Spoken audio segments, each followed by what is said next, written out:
Hello and welcome back to another video. Today we've got another Chelsea transfer news video with stories such as the asking prices for Mohamed Simican and Moises Caicedo, two of the young prodigies Chelsea are really interested in. Two fringe players have got some interest. I don't know if you can call one a fringe player. And lastly, there are 5 players that have been called up by Frank Lampard for the FA Cup third round tie versus Morecambe. And I'm gonna say my predicted lineup for the game and just tell you why they've been called up. Okay, without further ado, let's get into it.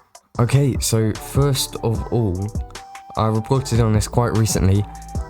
Interest from Moises Caicedo and Mohamed Simican has really stepped up recently, not just from Chelsea, but all over the Premier League. There's been teams like West Ham, Everton, Man United and Chelsea, 4 Premier League teams that have shown solid interest. And the reason that they are being interested in, or Chelsea are interested in them, is because Thiago Silva and N'Golo Kante are not getting any younger really. So obviously they're getting a bit older. Thiago Silva especially, he's 36 now.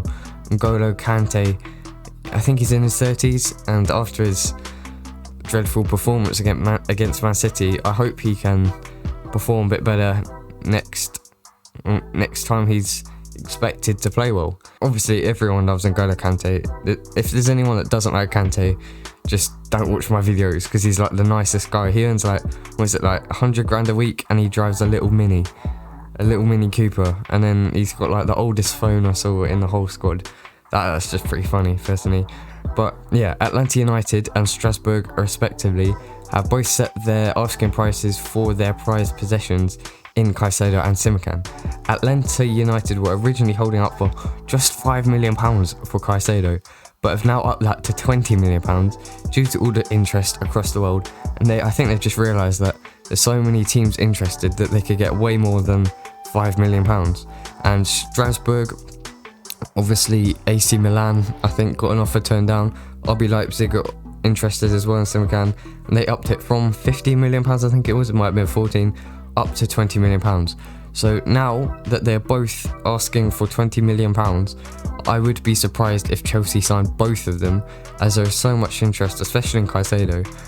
Originally, if we signed both of them, then they'd cost £20 million together, but now they're both costing £20 each, and I don't think we'd sign both of them. I think it's either or. So comment down below who you'd rather.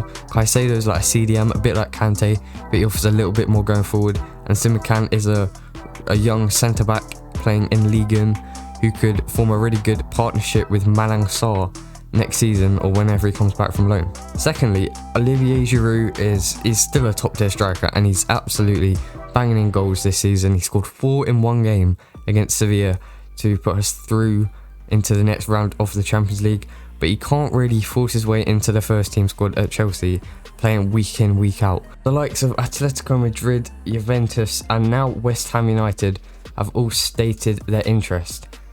With the Hammers selling Sebastian Haller to Ajax just yesterday for £20 million, they obviously bought him for £45 million, so they've lost £25 million just 18 months after they sold him. They need a replacement quickly, as Mikel Antonio, their first choice striker, he's just so injury prone. He's a great striker, he's great aerially, he's really good at heading, but he's very injury prone, and I think he might be back now, but just back from an injury.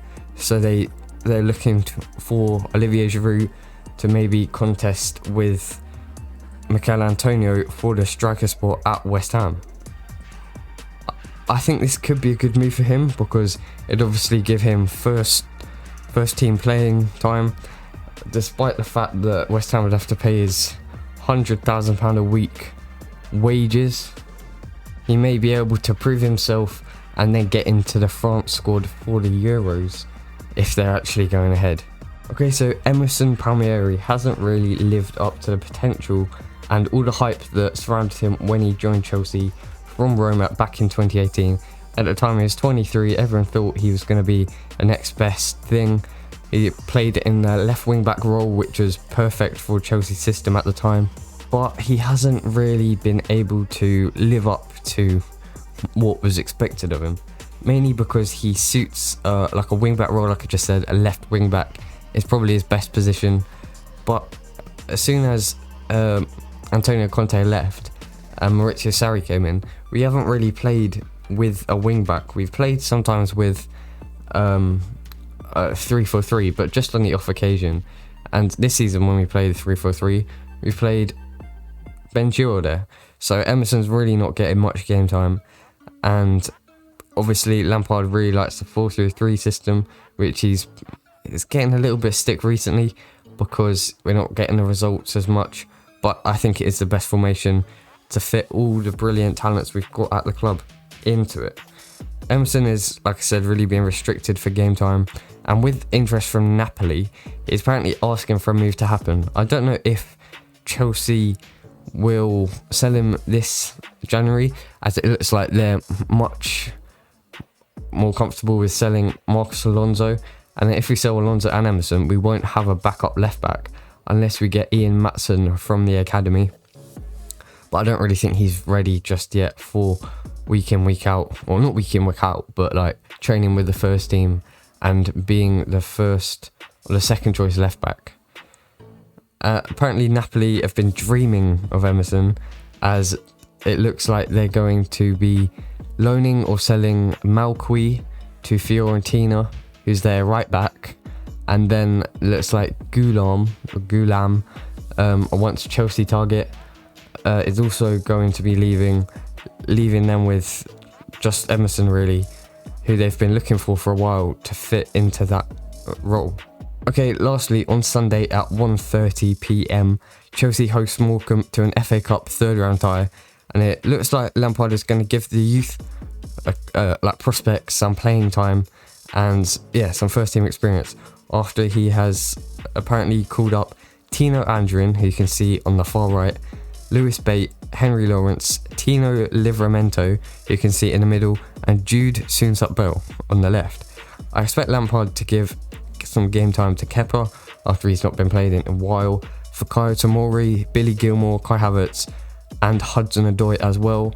Especially Hudson-Odoi has been like bringing him off the bench and getting the goals or assists against who was it?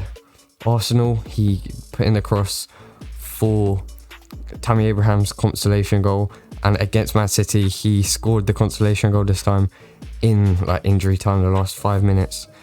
So I expect also maybe Tammy Abraham could get a game, maybe play half of the game, Olivier Giroud maybe come on at half time, or Timo Werner try and get a goal, and then hopefully it can boost his confidence.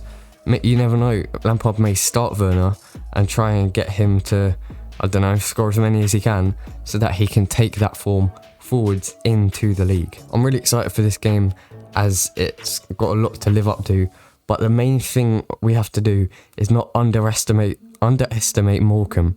Obviously they're playing League 2, which is the lowest professional English league possible, but we can't underestimate them. They've been playing really well in League 2 despite their financial difficulties, I guess you could say, irregularities. But yeah, I think they're in the playoffs, challenging for the playoffs, when they were expected to either go down or just sit mid-table yet again. So yeah, we can't underestimate them. Okay, that is all for today. Thank you very much for watching. Make sure you like, make sure you comment down below. Who do you think would join? Do you think it will be Moises Caicedo or Mohamed Simakan? Or who would you rather, a centre-back or a CDM? Make sure you subscribe, turn the notification bell on as well, so you don't miss out on the daily Chelsea transfer news updates. I'm going to be doing it all throughout January. Thanks very much for watching, and goodbye.